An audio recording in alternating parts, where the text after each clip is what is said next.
Donc, nos invités, Jean-Philippe Cartier. Bonjour Jean-Philippe. Bonjour Stéphane. Alors, Jean-Philippe Cartier, double casquette. Si tu veux bien venir nous revoir régulièrement, il y aura toujours cette double casquette. En l'occurrence, hôtelier et propriétaire d'hôtel. Pourquoi il y a une différence entre hôtelier et propriétaire ? Hôtelier, c'est peut-être celui qui y est de 9h du matin à 19h dedans et qui s'en occupe. Celui qui les achète et qui les restructure. Et plus, c'est pas pédant, mais je comprends parfaitement. Un rôle un peu plus investisseur, un peu plus. Et donc plus stratégie proactive que... Un peu plus, voilà. Ouais, enfin, savoir si j'ouvre ou si je ferme, par exemple, c'est une décision que tu prends avec celui qui dirige l'hôtel. On a des directeurs et des gens en place et un certain nombre de salariés dans ces 10 belles maisons qui gèrent tout ça. Bon, mais hôtelier, mais pas seulement hôtelier, aussi investisseur. En fait, ta première vie, d'ailleurs, c'était plutôt investisseur dans la tech et fintech, même d'ailleurs. C'était la création d'un site internet en 2000 qui a été revendu au groupe Springer et Mondadori en 2011 et qui m'a permis de créer un holding personnel d'investissement qui s'appelle H8 Invest et qui a l'avantage d'investir dans pas mal de secteurs qui vont l'hôtellerie, à la restauration, à la tech. Fintech, en fait, tu parlais de fintech quand on ne parlait pas encore de fintech. Je crois. Voilà, quand le terme n'était pas encore... Des sujets comme October que tu connais bien. Absolument. Luc Breton, salut Luc. Bonjour Stéphane. Alors Luc, maintenant, dimension totalement RH pour toi, un Purpose for Good. Management, RH et tech aussi. On dit un mot Purpose for Good, donc voilà, l'idée, Luc, et tu es très convaincant là-dessus.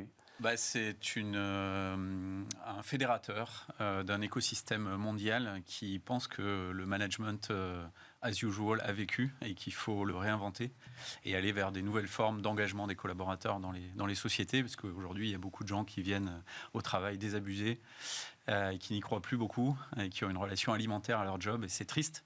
Et la question va se poser là, maintenant, c'est-à-dire c'est un chapitre qu'on ouvrira si on a le temps ensemble. C'est la nouvelle révolution, c'est-à-dire là, septembre, dans les business models, mais maintenant à la rentrée, là, l'heure de vérité de qu'est-ce qu'on fait maintenant qu'on a prouvé que le télétravail mondial n'était pas si impossible qu'on l'imaginait.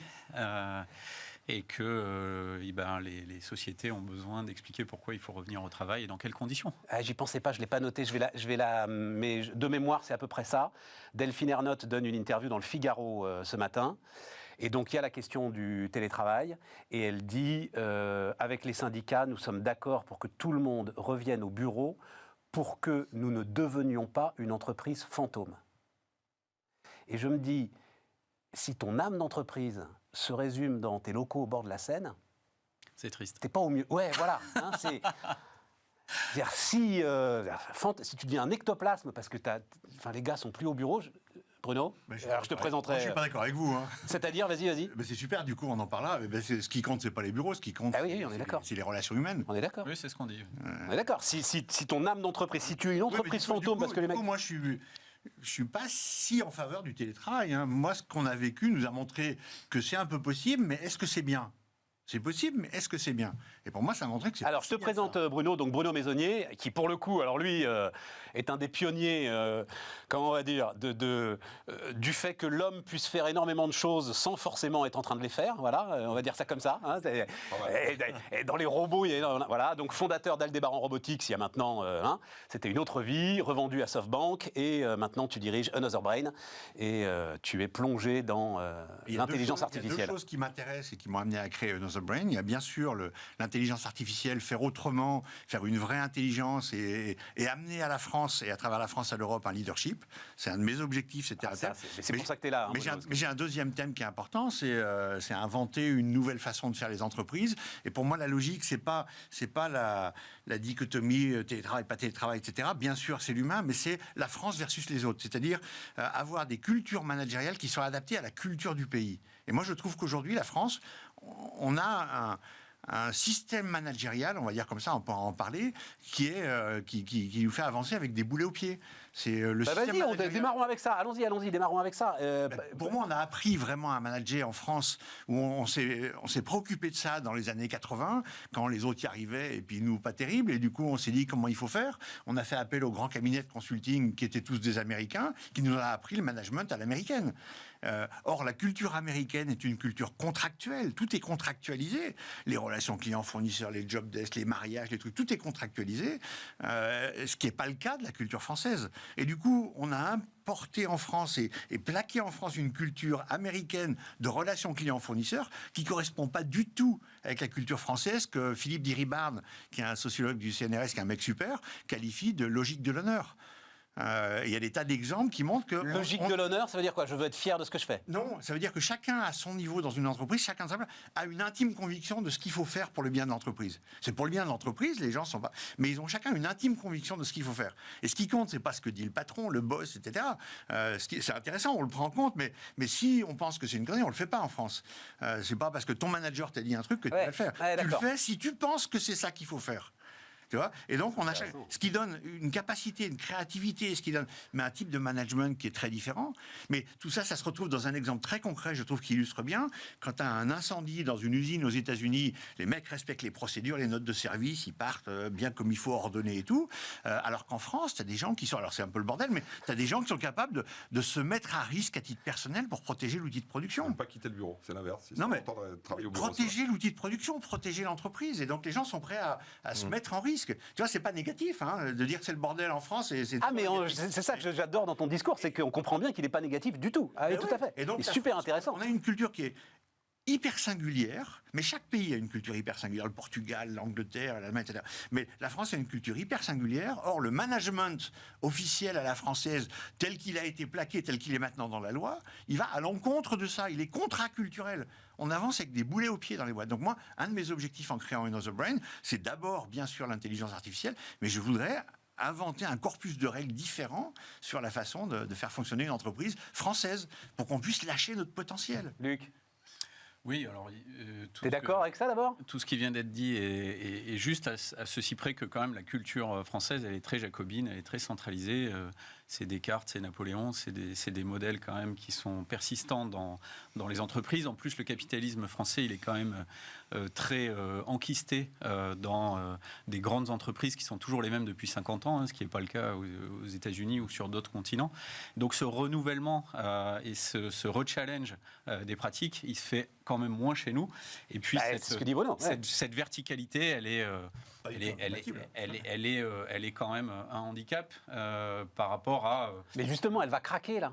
Elle est en train de craquer, absolument. Elle est en train de craquer. Et en plus, je veux dire, aujourd'hui, tous les jeunes qui ont du talent, ils sont internationaux dès la première ligne de code, comme on dit. Donc, ce sont des modèles qui sont en train de voler en éclats. Et puis, le fonctionnement en réseau d'équipe, plutôt que la pyramide classique, est en train vraiment de faire irruption. Ce que John Kotter, probablement le marketeur vivant le plus connu au monde, décrit depuis déjà un paquet d'années. Et le fonctionnement, je dois vous dire, alors j'en reparlerai assez régulièrement parce que j'ai eu la chance de discuter avec les équipes RH d'Amazon en France, mais le fonctionnement justement en alvéole, le fameux two pizza team, qu'est-ce que ça veut dire? J'ai jamais compris. Là. Ça y est, on m'a expliqué ce que ça voulait dire. Voilà, tu vois, 6 personnes, 6-8 personnes, point, et ils gèrent tout.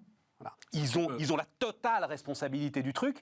Et le manager, lui-même, il a 6-8 équipes de 6-8 personnes. Je dis, mais c'est pas possible. Mais si, justement, ça veut dire qu'il est obligé d'avoir un regard finalement assez lointain sur ce qu'ils sont en train de faire. Il va juste à un moment valider, etc. Mais voilà. Et si tu ça fait la première. L'équipe est tellement petite, puisque tu peux la nourrir avec les 2 pizzas, que si tu n'es pas là, tu es redevable vis-à-vis de tes pairs, et pas vis-à-vis d'un chef. C'est ça. Donc le matin, quand tu te lèves, tu sais pourquoi. Parce que si tu n'y vas pas, tu as 5 personnes qui t'attendent. Et donc, c'est autrement quand même engageant et motivant à se dire je ne suis pas un maillon dans la chaîne, je suis indispensable à l'efficacité, à la réussite de mon équipe. Et surtout, tu as 1 300 000 personnes. Et c'est ça. Et donc, c'est une manière de ne pas être perdu dans la masse. Impossible à gérer de manière... Oui, mais c'est depuis le début qu'il fonctionne comme ça. Eh ben oui. Jean-Philippe, ça t'intéresse? Oui, je trouve ça passionnant. Après, il faut bien faire l'écart entre, là on parle d'Amazon et les 90% de sociétés où il y a 30, 40, 50, 80 personnes, 100 personnes, qui elles ont déjà fait un peu leur révolution. Moi, quand je vois pas mal de boîtes dans lesquelles je suis actionnaire ou celles que je dirige personnellement, j'ai l'impression qu'on a déjà fait notre petite révolution. C'est-à-dire, vas-y. J'ai l'impression que la confiance envers les collaborateurs, elle est plus que jamais d'actualité. On en parlait juste avant, que depuis le Covid, on a encore plus accéléré le fait d'accepter de faire plus confiance, de moins faire de réunionites, de moins donner de l'inutilité à des rendez-vous qui ne servaient à rien. Enfin, on a tous fait un peu notre évolution, mais je pense que dans des tas de boîtes gérées, parce que je ne suis plus dans les 35-45, 46, donc voilà, ils ont déjà fait un gros boulot et je pense que c'est assez naturel chez eux. Alors on peut y réfléchir, on peut écrire des thèses dessus, mais je pense que la génération des 35 ans entrepreneuriale actuelle française a fait bien sa révolution parce qu'elle a voyagé, parce qu'elle voit plein de choses, parce qu'elle comprend plein de choses, et puis parce qu'elle a envie de travailler différemment, parce qu'elle bosse avec son téléphone, parce qu'elle est sur un bateau, parce qu'elle est en vacances, qu'elle est dans sa maison et qu'elle travaille déjà différemment. Mais globalement, ça m'a choqué au début quand j'ai investi avec les mecs qui faisaient des boards et que je jouais derrière la mer, ça m'a fait drôle. Je lui dis mais tu branles rien, donne-moi, c'est très vulgaire. Il dit pas du tout, je travaille juste pas comme toi. Ah d'accord. Et moi-même je me suis remis en question avec mon côté où j'avais une veste et j'étais au bureau parce que de ne pas être au bureau de 9h à 19h, c'était une sensation de mal travailler. Voilà, c'était ma sensation, ma culture, ce que j'avais appris de mon père, mes règles de travail, c'était t'es au travail, t'es au bureau. Voilà, et je culpabilisais. J'allais même au bureau le dimanche soir moi pour préparer ma semaine, tu vois. Donc alors je suis toujours un peu comme ça, je suis toujours au bureau, tu vois. Mais pour autant, il faut accepter que malgré toutes ces bonnes idées dans lesquelles je crois, sur des multinationales, ça me paraît une évidence, parce qu'il faut donner, il faut placer l'individu. Le problème, c'est de donner de l'importance à l'individu, quoi qu'il fasse. Et qu'il ait Je suis un... en total accord avec ce qui a été dit tout à l'heure. Pour autant, je pense que de manière assez naturelle, les PME françaises, les boîtes de tech françaises, les boîtes digitales françaises, quoi qu'elles fassent, même dans les nouveaux modèles de restauration et tout, nous on a des grosses affaires de restauration, on parle de 100 salariés par affaire, donc ça commence à être des affaires, et ben il y a une manière de travailler qui a pas mal changé depuis 4-5 ans. Voilà. Alors, je trouve. allons-y. Par rapport à mes méthodes il y a 10-15 ans. Obligatoire, c'est-à-dire, donc là, ce chiffre, est-ce que tu es en phase avec ça 110 000 salariés du secteur de la restauration qui reviendront plus. La seule chose que je peux te dire, parce que je le sais, et c'est le sujet du MEDEF de tout ce week-end, enfin des 2 jours, là, des 3 journées du MEDEF, c'est un problème de recrutement qui n'a jamais existé dans ce pays. Oui, mais avant le recrutement, tu as 110 000 gars. Ah oui, non, mais d'accord. Fini. J'y reviendrai plus, chômage partiel pendant un an. On nous le dira, mais pour l'instant, nous, depuis 3 mois, je te prends un petit niveau du groupe, j'ai le plaisir de diriger HUI de collection dans les hôtels, on cherchait 50 personnes il y a encore 3 semaines. 50 personnes. J'ai 40 copains qui ont des hôtels, tu sais qu'il y a beaucoup de gens dans les médias, pas mal de gens qui ont acheté des hôtels dernièrement, ils m'ont tous appelé, t'as pas une idée, t'as pas un directeur, t'as pas un chef, t'as pas un chef de partie. Il y a un certain nombre de chefs de restaurants étoilés, donc parmi laquelle l'élite des restaurants de France, qui n'ont pas rouvert faute de staff. C'est étoilé, c'est pas une pizzeria en bas de la rue. Ouais. Tu me diras, c'est plus facile de faire marcher la pizzeria. Donc, il y a 2 sujets. Je pense, encore une fois, c'est vraiment posé sur la table. Il y a le sujet du masque, je pense, qui a été un vrai sujet. Je pense, pour ceux qui ont regardé cet été, moi j'ai regardé des collaborateurs dans 2-3 affaires où j'ai pu passer chez moi. Je voyais mec travailler derrière le fourneau, même à faire à manger sous 35 degrés et avec son masque. Je pense qu'il y en a qui n'ont pas supporté vraiment la condition de travail extrêmement dure que ça imposait. Nous, on ne s'en rendait pas compte. Tes clients, tu rentrais, tu sortais, tu tirais. Au bout de 3 secondes, tu avais envie de l'arracher. On ne disait pas grand-chose non plus. Alors moi, je faisais attention chez moi, hein. On s'en doute quand même, exemple, mais pour autant. Et on a vu ces gens bosser en cuisine, bosser en extérieur, bosser au bar, bosser avec des masques et dans des conditions où j'en avais 2 sur 3 qui me disaient on n'en peut plus, on n'en peut plus, on n'en peut plus. Je pense que les conditions... Donc, ok, le masque. Non, pas favori. 2, il y a des conditions, et on peut revenir dessus, salariales dans ce métier qui sont trop basses. Moi, je suis le premier à le dire. Nous, on paye, je le dis, il y en a qui vont m'entendre, mais on paye correctement les gens dans nos affaires. On fait très attention à ce point-là parce que... Correctement, ça veut dire que tu te mets 30-40% au-dessus du... Ouais, c'est ça. Ça veut dire qu'on se met en tous les cas... Et aujourd'hui, on te dit, les gens vont revenir parce qu'on va les payer un prix qui paraît cohérent dans des métiers de service. Enfin, pardon, je ne veux pas passer pour... Non, mais toi, tu peux le faire parce que tu es dans le luxe aussi. C'est-à-dire que tu dégages la marge qui te permet de le faire. Je considère qu'une femme de ménage, elle ne peut pas gagner 1 200 € par mois à 55 ans pour soulever des matelas et voilà, et faire 40 chambres avec 4 collaboratrices. Enfin, il y avait une logique qui était... puis, on peut en revenir aussi sur les conditions de travail de manière plus large. Enfin, après, c'était à la minute, c'était à la chambre. Une chambre, c'est 18 minutes, c'est 17 minutes, c'est 22 minutes. Ouais, nous, on n'est pas comme ça. Alors, évidemment, c'est les 40 chambres, c'est boutique hôtel, c'est plus du luxe, on est en phase. Mais moi, je veux pas ça. Voilà, c'est pas ce que je souhaite pour mon entreprise. Donc, on a repositionné un peu les salaires, ce qui fait qu'on a manqué finalement de 40 ou 50 personnes, mais beaucoup moins que certains par rapport au nombre d'affaires qu'on avait, et que les gens sont plutôt revenus. Mais la réponse, il faut une augmentation des salaires dans ce secteur. Ça, c'est une évidence que les professionnels qui ont été, je le dis, bien aidés. On a été très bien aidés, on en a déjà parlé. Il suffit d'aller au Portugal, il suffit d'aller en Espagne, il suffit d'aller voir partout ce qui se passe. Nous, on a été, t'en as qui partent avec plus de trésorerie que quand ils sont partis. Faut le dire. Certains ne le disent pas. T'as les tout petits qui, eux, ont souffert comme toujours, et puis t'as les plus gros. J'étais un des premiers à défendre la position auprès du ministre, et tu le sais, et qui a écouté, et il fallait le faire, parce qu'on repart vraiment force vive une saison d'été, tu vas venir dessus, mais franchement excellente. On a travaillé comme jamais. Certains en ont profité, monté les prix, tout ce que tu veux, parce que la saison était excellente et les gens sont restés en France. Mais pour autant, je pense qu'il y a un vrai problème de salaire. Donc, un, il faut positionner les salaires dans ce secteur. Deux, je te donne, pardon, mais il y a un autre exemple. Nous, on a une affaire au Castelbaucite à Perros-Guirec, à Ploumanac. Une amie agence immobilière me dit on a vendu, je sais pas, 450 maisons à des gens qui ont changé de vie complètement. C'est du jamais vu. Donc, ça peut vous intéresser dans vos secteurs. Enfin, il y a une vraie logique de changement de vie. Ah oui, mais ça, on l'a beaucoup vu l'année dernière. Moi, personnel, j'ai perdu une collaboratrice proche qui m'a dit pardon, je change de vie, ras-le-bol. Je me suis dit, qu'est-ce que je fous dans mon 60 mètres carrés dans le 11e, ras-le-bol. Voilà, je veux mon autre chose. Alors, c'est le grand succès des villes cathédrales. Ouais, c'est-à-dire, il faut regarder là où il y a une cathédrale. Et assez souvent, tu as une envolée du marché de l'immobilier. Tu vas à Chartres, tu vas à Reims. Reims, même pour les entreprises. Alors, les derniers baromètres de bureaux locaux, c'était du plus 100% pour les locaux professionnels à Reims. Tu vois, donc, oui, là, de 100% à la Défense. Et on verra. On verra à la Défense. Mais juste pour finir, parce qu'elle m'intéresse beaucoup, puis je vais vous demander votre avis là-dessus. Juste pour finir sur les salaires, sur la femme de ménage qui retourne les matelas. À un moment, elle retrouve un pouvoir de négociation, cette femme de ménage. C'est-à-dire que là... Elle va la retrouver par la force des choses. Elle va la retrouver par la force des choses. De toute façon, quand tu cherches, à un moment donné, tu prends. Donc, voilà. tu prends et le salaire devient moins un sujet de négociation. Et tu cherches plus à rentrer dans les grilles. Tu dis, j'ai besoin de quelqu'un pour travailler. Et donc, ça veut dire, parce que ça aussi, c'est un des trucs dont on a assez régulièrement parlé, et puis il y a pas mal quand même d'hôteliers restaurateurs qui sont d'accord avec ça, un métier qui est quand même resté très figé sur des pratiques multidécennales, souvent.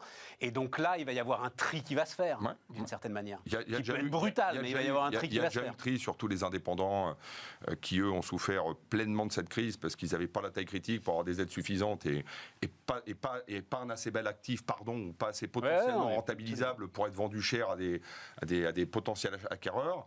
Ceux-là, déjà, avaient des difficultés avant, mais cela a mis un peu le coup de grâce. Bruno, mais toi, t'es pas sur de toute façon, toi, les potentiels que tu cherches, c'est...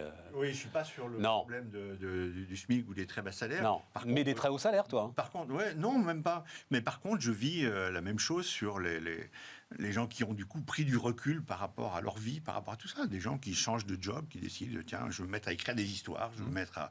C'est ça, des gens qui changent de vie, des gens qui changent de vie, qui se posent des questions. Mais on a aussi... Et tout à coup, ils ont le courage... Enfin, on a collectivement le courage de le faire. Ils ont le temps de réfléchir. Ouais, voilà. Ouais, on a le temps de réfléchir. Oui, c'est ça. Et puis, ça, je te le confirme. Et puis on a aussi le problème, alors qui est marginal, mais de ceux qui en ont ras-le-bol des passes sanitaires, décider ça. Voilà, qu'on changeait de phare aussi. Il y a eu plein de choses, je pense. Donc des gens qui habitaient loin, qui venaient en train, qui du coup maintenant sont un peu contraints de se faire des tests toutes les semaines ou tous les jours quand ils viennent, donc ras-le-bol, et qui décident de changer de vie aussi à cause de ça. Comment tu les rattrapes ? Il y a une présence... Ou t'essayes de les rattraper, ou non, t'essayes pas. Les cas que j'ai à l'esprit, j'essaie pas de les rattraper. Ouais. Pour moi, l'essentiel, c'est qu'on soit ensemble dans une entreprise. L'essentiel, c'est qu'on soit proche, qu'on soit une communauté humaine.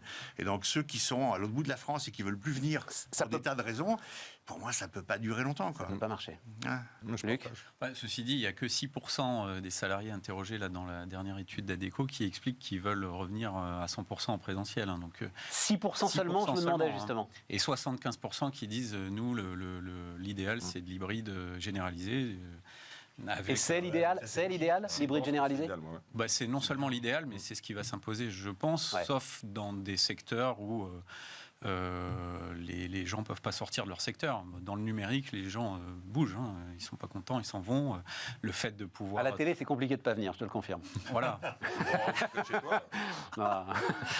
Et donc, tout ça va se faire. Et puis, je pense que le lieu de travail, effectivement, c'est une absolue nécessité. On ne peut pas être 100% virtuel, mais à condition d'avoir quelque chose à vendre sur le lieu de travail. Pourquoi je viens ? Est-ce que ça vaut le coup ? Est-ce que le lieu est sympa ? Est-ce que j'y vis quelque chose d'augmenté par rapport à la chambre de mes gamins ou le bureau d'occasion chez moi où je suis quand même peinard pour passer mes appels.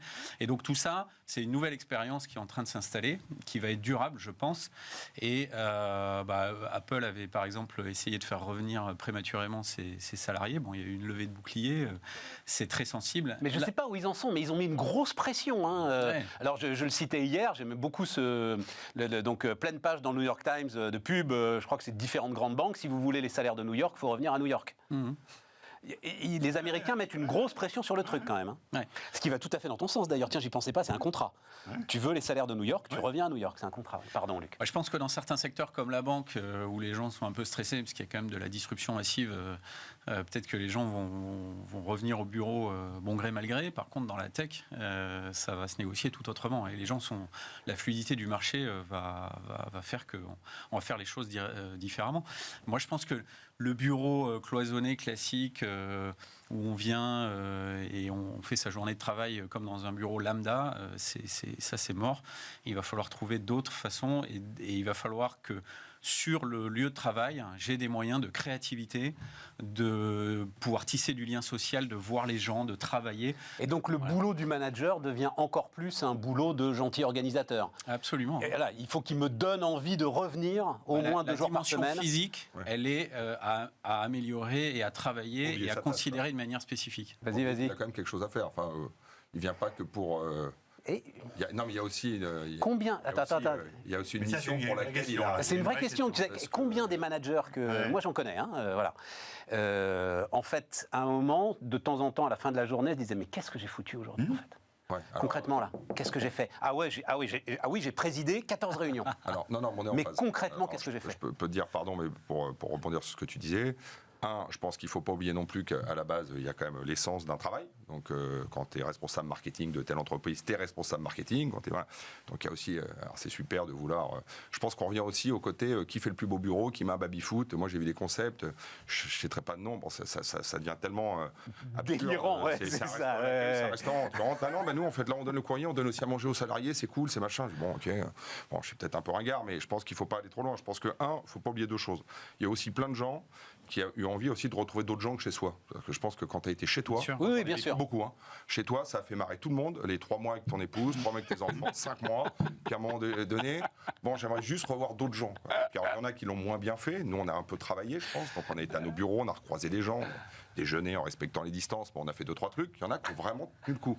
Et ceux-là ont souffert un petit peu quand même. Donc quand ils sont retrouvés dans un bureau, je pense pas qu'ils cherchaient un baby-foot ou une expérience absolue, ils cherchaient quelqu'un d'autre, je crois. Mais moi, je suis entièrement d'accord. Pour en avoir pas mal, par rapport à sous ce ma que tu dis, responsabilité, même je l'ai dans le vécu. domaine du numérique, Bien en fait, sûr. les gens, ils veulent voir les autres, ils viennent. Enfin, Ils continuent évidemment. à descendre, boire un café. Et moi, je suis arrivé au bureau ce matin, et ils étaient 4 avec une clope et un café. Ça existe toujours, heureusement, j'espère.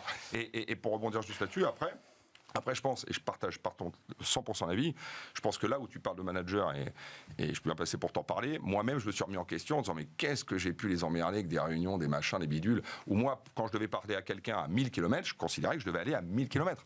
Vraiment. Ouais. Et en fait, pardon, je fais de la pub pour Zoom, mais pour autant, je me dis, mais qu'est-ce qu'on va gagner comme temps maintenant ? Ouais, mais ça change le business model de tes hôtels. Enfin, ça pas les change tiens, pas. Pas les tiens. Ça change mais pas vraiment de business Accor, model. ça change. Si. Ah non, mais là, tu parles de centre-ville. Je te parle de tout ce qui est le non, mais je suis pas devin business travel. Mais je pense pour autant que le business travel, il existe. Tous les copains que je connais, ils recommencent à faire des séminaires, des meetings, des machins. Non, je parle de moi. 2 fois moins. Ils en feront moins, mais il y a 2200 hôtels à Paris. Enfin bon, il y a de quoi encore nourrir son homme. Enfin, je pense quand même que... Ça veut dire quoi, 2200, c'est pas assez ou non, je pense que Paris reste en Paris, entre les touristes, les étrangers, encore des séminaires. Moi, je vois quand même beaucoup de choses qui se recalent. Beaucoup de choses, beaucoup de salons, beaucoup de trucs, beaucoup d'invitations. Enfin, pendant 1 an, il n'y avait plus rien. D'accord. Maintenant, ça reprend. Il ne faut pas tomber dans l'extrême inverse de le monde va s'arrêter. Je pense qu'on a toujours besoin de se retrouver. Par contre, et vraiment, et là, j'adhère, on va mieux travailler. Moi, à commencer par moi. Et pourquoi aujourd'hui les gens ont découvert qu'ils pouvaient passer du meilleur temps avec leur famille ? Moi, le premier. Un fils, machin, mieux. J'ai fait plus de choses. Avant, tu étais focus business, focus bureau. Et je pense qu'il n'y a pas besoin de faire venir les gens 5 jours sur 7. Pour moi, c'est une hérésie. Et je pense que je ne travaillerai pas. Petit chiffre, juste pour... et ça sera 2 jours une semaine, 3 jours une semaine. Donc ça m'ira très bien. Ça m'a l'air d'être... Et ça m'ira très bien. L'Association nationale du voyage d'affaires qui doit exister. J'ai pas noté la source. Je la connais pas. Mais donc, tu avais des dépenses de 30 milliards d'euros par an liées au voyage d'affaires en France. C'est beaucoup quand même, 30 milliards d'euros. Et donc, ça tomberait à 15,8 au mieux en 2022. Voilà, quand même divisé par 2 le truc. Mais non, mais c'est le business model qui évolue, c'est la vie. Oui, et puis il y a le pass sanitaire, il y a les vaccins. Question rapide, juste même si vous n'êtes pas dedans, lui, Jean-Philippe, il est complètement dedans, mais Bruno, nouveau plan de relance, on débranche les aides, ça y est, c'est fini, on tourne la page, on arrête d'aider les entreprises et chacun réapprend à nager au mieux, ou on continue à soutenir tant qu'on peut soutenir, sachant que l'argent est gratuit en plus en ce moment. Oui, l'argent est gratuit, donc il faut en profiter. Et pour moi, la question, c'est la question de saupoudrer versus focaliser. Et c'est une question essentielle. Enfin, dans les domaines que je vois plus, la technologie, il y a une tendance à saupoudrer parce que c'est difficile de choisir qui sera le futur gagnant de demain, etc. Mais moyennant quoi, on met un peu partout pour aider les gens. On focaliserait sur quelques-uns, ce qui amène à prendre des risques. Ça leur donnerait réellement les moyens de changer de catégorie. Donc moi, je continuerai, mais je focaliserai, je prendrai des risques, je focaliserai. Et c'est très difficile pour les politiques. Luc ? Une bonne manière de relancer l'économie française en se focalisant, et je suis d'accord, notamment sur la tech, qui est quand même ce qui va amener les emplois de demain. Alors, si on regarde les États-Unis, la Chine, la bataille se fait sur la tech avant tout. Ah mais quand on va repartir, on a le chiffre... Pour moi, le focus, il doit être tech. Et dans la tech, il y a de l'intelligence artificielle, il y a un certain nombre de choses. Et une manière de continuer le plan de relance, mais en débranchant les subsides et en s'assurant juste que ce que l'on dépense déjà, qui est énorme, arrive au bon endroit. Moi, je suis tout à fait fan de flécher les investissements publics, à commencer par cela, puisque ce sont nos impôts, vers les acteurs continentaux, français et européens déjà. Ah bah ça, il n'y a pas de doute là-dessus. Ah bah il n'y a pas de doute. Tu vois du financement public aujourd'hui, aux États-Unis, en Chine, à Taïwan, en Corée. Non, ils sont toujours sur des acteurs français et européens. Aujourd'hui, si on regarde par exemple l'IT, de toutes nos institutions, de tous nos ministères, de tout l'appareil d'État et du millefeuille administratif français, il est trusté par des acteurs américains. C'est qui... Ah oui, c'est ça que tu veux dire, ouais, d'accord. Ouais. Arrêter d'héberger les données de santé chez Microsoft, par exemple. Et je ne dis pas forcément arrêter de faire ceci ou cela, je dis s'assurer qu'une partie très significative des fonds qui sont investis dans la tech par ces acteurs-là, le soient vers une tech française et européenne. Jean-Philippe, question courte, parce que juste, réponse courte, il faut qu'on marque une pause et on repart après. 50% par exemple. Je pense que ce qui a été fait était très bien fait, tu connais mon avis, a été d'une rapidité incroyable. 450 milliards. Ouais, ok, bon, après il faut que ça reparte, la croissance, si elle est à 6%, ça ira déjà mieux. Je pense qu'on peut se remercier et se féliciter tous les jours de vivre en France, on ne le dit pas assez, on gueule tout le temps, mais ce qui s'est passé cette année, c'est remarquable.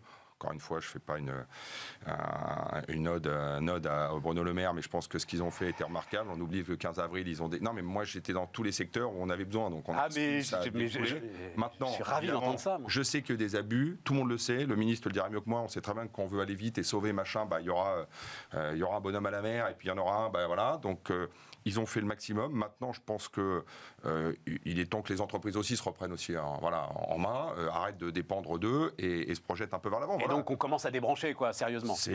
Après, le seul problème que tu as, c'est quand tu les écoutes parler. Moi, je suis pas comité scientifique et j'en sais rien, mais tu te demandes, tu vois la Polynésie, toi machin. On a toujours peur. Attention, je suis pas un alarmiste, mais tu te dis c'est quoi octobre, c'est quoi novembre, c'est quoi décembre. Pour l'instant, il y a eu un été qui s'est très bien passé pour tous les acteurs de ces secteurs-là. Maintenant, il faut que chacun reprenne ses responsabilités. Formidable phrase de Jacques Chanu, qui était à l'époque à la tête de la Fédération française du bâtiment. C'était au tout début de cette histoire. Il était venu me voir et il disait il faut assumer l'effet d'aubaine. C'est exactement ça. C'est ça qu'ils ont fait, qu'ils ont eu le courage de faire. Effectivement, ça a été un effet d'aubaine pour pas mal d'acteurs. Et nous, on a racheté des affaires. Mais voilà. Bon, on marque une pause et justement, on ira parler de la tech. Ce que tu disais, moi, le chiffre quand même qui doit tous nous interroger, c'est ce qu'a dit Samsung, je crois que c'était avant-hier. 40 milliards. 170 milliards d'euros, l'équivalent de 170 milliards d'euros sur 3 ans. Investissement, oui. Bon, on en reparle ensemble.